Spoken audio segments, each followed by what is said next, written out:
All right. Hey, everybody. First things first, I want to thank the Irsay family, Chris Ballard, Coach Frank Reich, for an incredible opportunity, for believing in me and, giving me this chance to be a part of the Indianapolis Colts. I want to thank Jeffrey Lurie, Howie Roseman, Doug Peterson, all of my teammates and staff that, helped me tremendously in my first 5 years in Philly.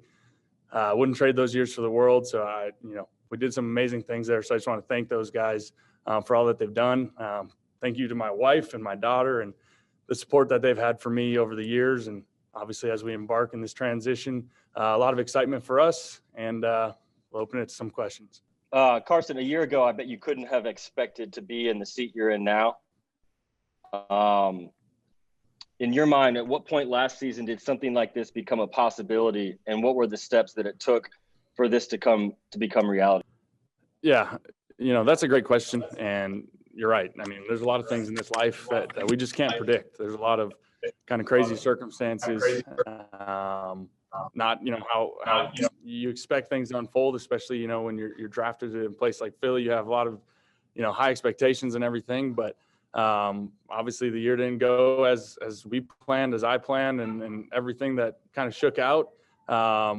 But I believe that God has a perfect plan, and here we are, and we're excited. We're excited for this new opportunity, and hopefully to start building something special here in Indy, and be a part of something special that's already been created here. Hey, Carson. Howie Roseman kind of said that you asked for a fresh start. Why did you think you needed a fresh start? Yeah, I mean, after the season, obviously a lot of conversations with my agent and back and forth and those types of things. And, it wasn't the ending that everyone envisioned, not how I envisioned it, all of those things. But, I'm not going to delve too much into those conversations. But obviously this is where we're at. We're excited for this fresh start and to be in such a great place as this. And so, that's really all I got to say on that one. Hey, Carson. It looks like there's been a lot of Colts players mentioning you lately, and it looks like you got some work in with Michael Pittman and Desmond Patman.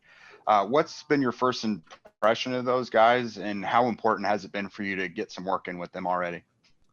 Yeah, ever since the trade announcement, whatever, a month ago, I've been in a lot of conversation, a lot of communication with a lot of my teammates. And for me, it's been pretty cool. It's cool to see the support and how welcoming they've been. And not a single one has said a bad thing about this organization and this area and this community. So for me, that's exciting, both for me and for my family. So guys seem awesome. Guys seem great. It was really cool to get down there in California and throw with Dez and with Pitt and get some work in. And I look forward to getting some more work in with those guys and the rest of the guys really all over the country. We'll see how this offseason kind of pans out. But, I'm looking forward to really meeting everybody in person and getting to work as soon as we can. Mike Chappell. Yeah, Carson, when all this was going down, it was always nationally, well, is he fixable, which is relative. If you need to be fixed, what needs to be fixed from last year? Were there things that just developed or devolved last year that you need to address? Yeah, I think over the course of any year, I go back at the end of every season, watch tape and say, okay, what can I improve on? What can get better? And there's always little things. There's some bigger things. There's a lot of things every year that you're like, okay, this is what I want to focus on this offseason. So not to dive into details of that, but there's definitely things that, you watch and you say, okay, this is where I can improve. And I'm going to dive head first this offseason into improving those things, those areas of my game, and keep trying to become the best player I can be. Last year didn't go personally the way I envisioned it, the way the team wanted it to go, all of those things. But, you live and you learn from those things. And, hopefully we can be better next year. Thank you. Stephen Holder. Hey, Carson, can you hear me okay? Yep. Okay, good. So, there has been a lot said about you, as Mike just alluded to, in terms of how you handled yourself. And I know you don't want to get into some of these things, but I wanted to at least give you the opportunity to at least say, what are the Colts getting in terms of a teammate? What have you tried to tell your new coaches and teammates about who you are and how you'll fit in, if anything? Yeah, I mean, I look forward to, showing that to my teammates and being a part of something special here. But for one, I'm a competitor. And, I want nothing but to win, and I know that's the culture that's been established here. And, I hope guys know, whenever our careers end or our parts, our paths go separate ways, that I cared about them and that, I'm going to be there for them. And so as a leader, as a quarterback, as a friend, as a teammate, all of those things, I look forward to building those relationships. And I'm not a perfect human being. I'm going to make mistakes. I've made mistakes in the past. I'm going to learn from all of those things and trying to be the best man, best, husband, father, teammate, quarterback, all of those things that I can be. But I won't be perfect. I'll tell everyone right now, I won't be perfect. I'm going to make mistakes. I have flaws, but I'm going to do everything I can to be the best I can be. George Bremer.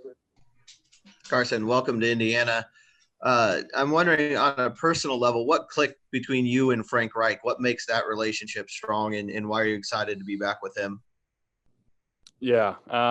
Coach Reich, I'll never forget when I was working out up in Fargo, North Dakota before the draft, and he and Coach Peterson and everyone kind of came out, and it was just instant. It was an instant that we just had this connection. We're both obviously men of faith, and we were able to talk about, our values and different things. Like it was natural. It was natural. And then finally getting to work with him for 2 years, and not just the personal side of things, which we knew we had a great relationship with that, but the X's and O's of football and how we see the game and how we can kind of have healthy discussions and disagreements, but really challenge each other and ultimately make each other better. It was a lot of fun. And, I look forward that, that's something I'm super excited about, getting to work with him again, because I have the utmost respect for the man that he is, the friend that he's been to me as well, but also the coach that he is as well.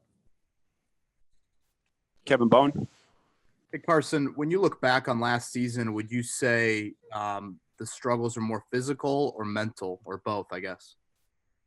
It's a great question. And, I'd say it's a culmination of everything. There's a lot of things I wish I'd have back or could have done differently. But, at the end of the day, last year came and went, and it's behind us. It was a tough year. I mean, you think about the whole world, tough year for everybody. Here we are, y'all aren't in the same room as me. We still can't, have normal life. It was tough just for personal relationships and getting to know people and all of those things. And then on the field, obviously didn't go the way we wanted as well. So there's a lot of things that just didn't fall into place, and it's frustrating. It's disappointing, but at the end of the day, like I said, you learn from it, you leave them behind you, and you get better from it. Dave Griffiths. Hey, Carson, I'm wondering what, obviously it was a trade, so it's not completely in your hands, but what about Indianapolis was an attractive destination? Obviously we know Frank Reich and your deal with them, but what is it? Offensive weapons, the line in front of you, defense, what stood out to you to make you just excited from a football perspective about this move? Yeah. I mean, you pretty much hit them all on the head, honestly. It's something, anytime there's a trade, obviously, I have no control, so to speak, but, working with Frank first and foremost, and what he's been able to do here, and what has the culture that had already been established here over the years, gets me excited. Obviously the O-line, the skill players, all of that, what they were able to do last year, and, be right on the verge of something special, how close they came to come in and, try and be a part of that. The area and the community, I think we've heard some amazing things. So I'm excited for my family to be a part of this community. And so there's a lot of things that we're super excited about and can't wait to really dive head first here in Indianapolis. Jim Aiello. Hey, Carson. Yeah, I know you're talking about some of the struggles in 2020. When you do look back on that and with some time to reflect, do you think the Eagles drafting Jalen Hurts had any effect on you or confidence at that last year? I don't. Jalen and I had a good relationship, and I wish the kid nothing but the best. I think he's got a lot of ability. I was impressed with how quickly he kind of grasped, the offense and really understood things, and how well he did. Obviously, I would have loved to have been the guy playing the year out. There's no mistake in that, but that's not how it unfolded. And, I got a lot of respect for him, and, it's just the way it unfolded. There's a lot of things that had to fall into place for all these things to go down and for me to be here. But, I said it earlier, I'm going to beat it to death. God has a plan. He's got a perfect plan, and I don't, I can argue with it sometimes, but it ain't going to get me anywhere. So, I'm here, and I'm excited for this one. Mike Wells. Hey, Carson, you talked about being a competitor and, how tough last year as a whole is. But how did you handle losing your starting job? It was just a couple of years ago. I mean, you were the face of that franchise. You were an MVP candidate in 2017. How tough was that to handle not being the guy anymore in Philly? Absolutely. I'm not going to sugarcoat it. It wasn't fun. It's not fun when, things were going so well for years and, all those things. And obviously the Super Bowl and all those things that happened, and not being out there on the field, having injuries, a lot of things that just don't know why things happened or why they went the way they did. And, as a man, you have to look yourself in the mirror and learn from it and become a better man, better player, all of those things. And so, yeah, I'm not going to lie. It wasn't fun. It was difficult.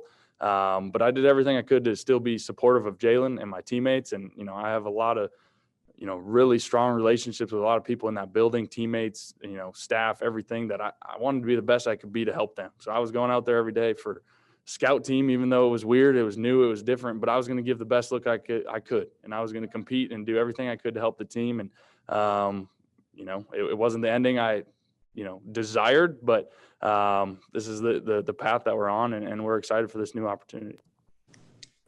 Greg Doyle. Hey, Carson, you get a fresh start here, and that includes all of us. But all we know is what we've read and heard, and we all know to take a lot of that crap with a grain of salt. However, you've been the guy that's been called different things, and you're washed up or whatever. You've heard things on the field, off the field. You've heard it. What is it like to be you and to have all of a sudden everything is under attack? Yeah, well, I'm going to be honest. I didn't know I'd been called washed up yet. So that's injuries. Sorry. I don't read a lot of the newspapers or listen to a lot of the media stuff. I often find out things from people like y'all, family, friends sending me stuff. I tried everything I could to, once the off season hit, to just get away and spend a lot of time with my family and work out, get some hunting in, all of those things, just to kind of refresh my mind. So at the end of the day, I can't please everybody, and people are entitled to their own opinion. And, I'm not going to sit and argue and dispute what people say, write, think, feel, I can't please. I'll never win that game. And obviously you want everyone to view you in this awesome light and through this perfect lens, but that's not going to be the case. And so you take everything with a grain of salt and you learn from it, and, try and be better next time. Thank you. Chris Hagan. Carson, another one of those nasty rumors in the media is that you're a redhead. And as a redhead myself, I hope hope that's true. You identify as a redhead. But when you come in, as a face of a franchise, once again, with the position of quarterback, expected to be a leader, those relationships you talked about you had in Philly, how do you build those here one by one? Because that respect, as you know, is earned, not given. Absolutely. That's a great question. And given the climate that we're still in, it makes it even tougher, honestly. And that's something that, looking back last year, one of the probably most disappointing things was just the lack of relationships that you could build, because we were doing virtual meetings. We didn't have an off season, all of those things. So when it comes to the environment that we're living in, you have to be that much more intentional, and you have to really dive into to create those relationships both on and off the field. And so I'm looking forward to that. It's obviously a challenge, especially if we don't have an off season. We'll see what happens with that. But either way, you got to just be intentional one by one, build those relationships. And like you said, respect is earned, not given. So I look forward to earning a lot of guys' respect. And, I'm confident that will happen. Charlie Clifford. Carson, we saw the jersey announcement with number 2. What went into that number? Yeah.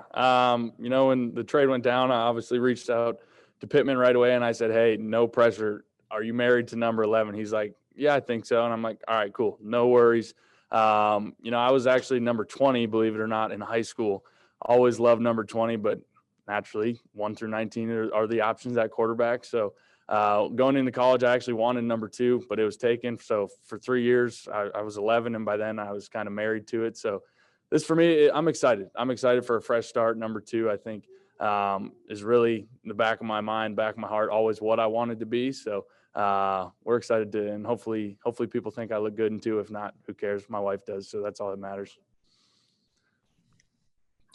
Howard Eskin.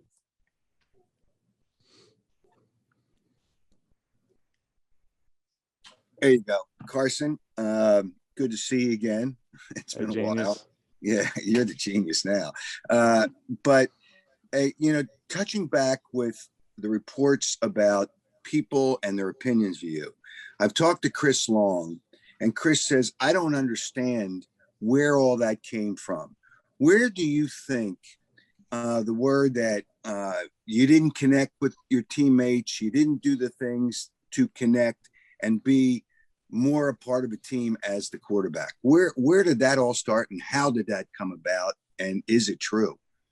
Yeah, great question. And, it's something that anytime you hear those things, you want to play, the detective. You want to, all right, who said it, who did what, all those things. But it's like, doesn't matter. Like, whether someone feels that way or not, that's what's out there. So how can I learn from it at the end of the day? And, I think it's I've learned in this business and life, like, you're just not going to make everyone happy. As much as you want to, you can't. And so it's unfortunate that people have those opinions, but, I'm going to learn from it and try and be the best teammate I can be. And if any of my teammates out there don't think I was the best teammate, I apologize. I wish I could be better. Like I said, last year was tough for everybody, just building those relationships. But that's why I said, it's something that, given the environment that this world is in, it takes being very intentional. And so I look forward to doing that. And like I said, you want to play detective, but at the end of the day, people have their opinion. You do everything you can to be the best you can be. And when I lay my head on the pillow, I know I've given everything I can. Thanks and good luck. Thanks, genius. Okay. Les Bowen. Hi, Carson. I'll miss talking to you. I don't want to belabor this too much, but the narrative in Philly is, well, he doesn't want to compete with Jalen Hurts. The team is trying to rebuild and he wants out. What is the situation there? Why did you want out so badly?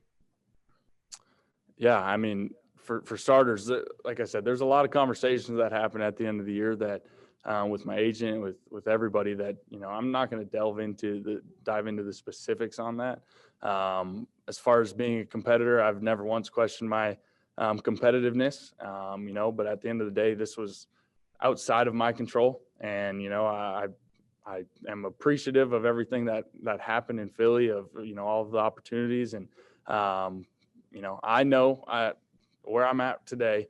For 5 years, I gave everything I had, both on and off the field. And like I said earlier, when I lay my head on that pillow at night, I know I gave everything I had. It didn't go the way that we all desired and wanted it to go, but I can sleep well at night knowing I poured my heart and soul into everything I had in that city, on and off the field. And we're excited for a new start and for a new opportunity.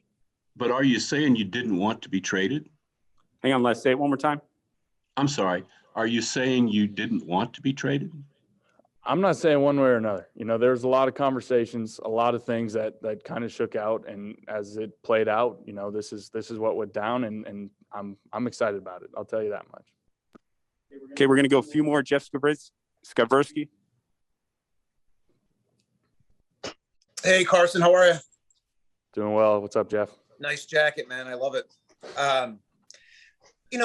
Obviously a lot has gone on the last year, and it's been difficult for just so many different reasons. When you think back to when the Eagles drafted Jalen, how difficult was that for you internally, going, hey, I'm the franchise guy here. They just gave me a really nice contract, and I'm told I'm the franchise guy. Did that honestly hurt you there? And how difficult overall, how much of is there a level of sadness that it didn't work out at the end of the day in Philadelphia? And I know you're excited here, and Frank's a great guy and you had success, but if you could just take me back to those two moments, just is there a level of sadness, and was it difficult at the end of the day when they did draft Jalen when you're supposed to be the guy in your prime?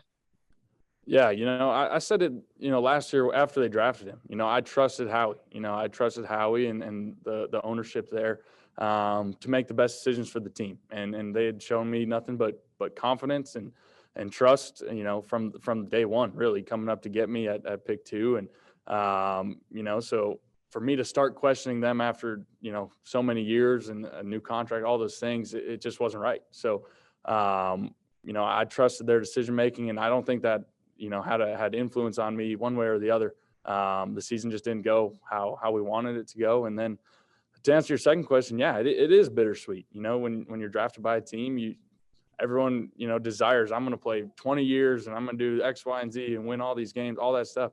That's what you desire. That's what you have in the back of your mind. But, things unfold, they go differently. It's a different day and age. And, we're excited for a new start. And it is bittersweet, leaving Philly this morning and getting on a plane to come down here is kind of a final goodbye. But, it's an exciting journey for not just me football wise, but for my family as well. And to, start over. And can I just follow up real quickly, please? Was there a moment, Carson, where you felt that maybe it just was it in Green Bay? Like, was there just a moment where you felt like, you know what, maybe it's just time for a fresh start? Was there a moment? Green Bay was probably the moment that I realized, this might not be it. When anytime you're pulled, you don't know what's, am I going to go back out next week, next drive? Like, I had no idea.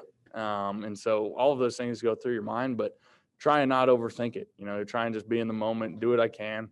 Obviously frustrated to not be playing, but at the same time, trying to be there for my teammates and do everything I can to help the team win. And, but yeah, those thoughts definitely, creep in once you're benched, and that's just how it unfolded.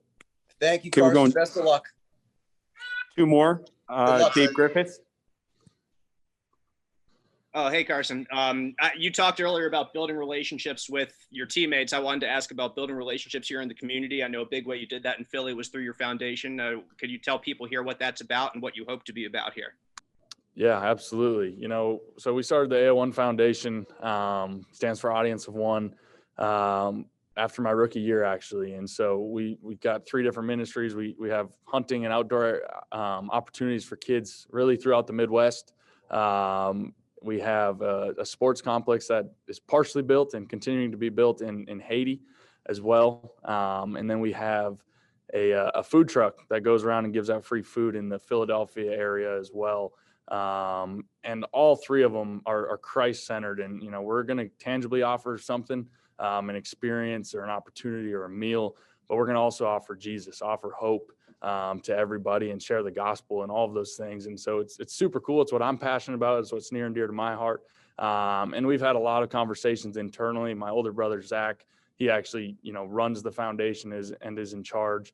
And, we've had a ton of conversations, me, him, my wife, and everybody. And how are we going to get hands-on in this community? Where's the need at? Where can we help? Where can we plug in? And so it might take time to kind of, work through those things and figure that out. But it's something definitely, once the trade happened, we said, all right, let's start to find ways to get involved in this community. Heard nothing but great things about the community and would love to give back and help out where and when we can. All right, last one, JJ.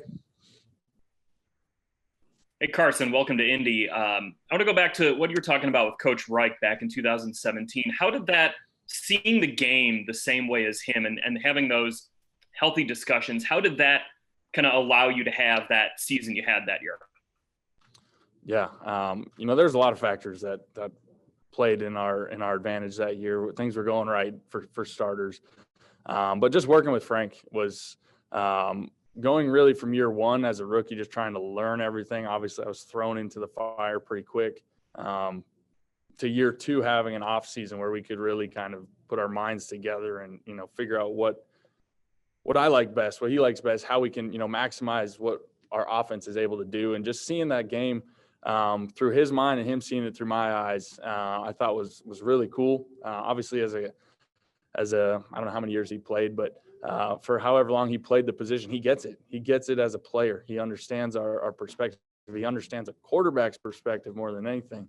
And that always helps. That always helps when you're building those relationships. And to be honest, Coach Peterson was the same. He understood what it was like to be a player and process as a quarterback. So working with both of them was a lot of fun, and it was obviously a special season that for me personally ended not the way I wanted to on the field, but for as a team, it was a special year that we'll never forget.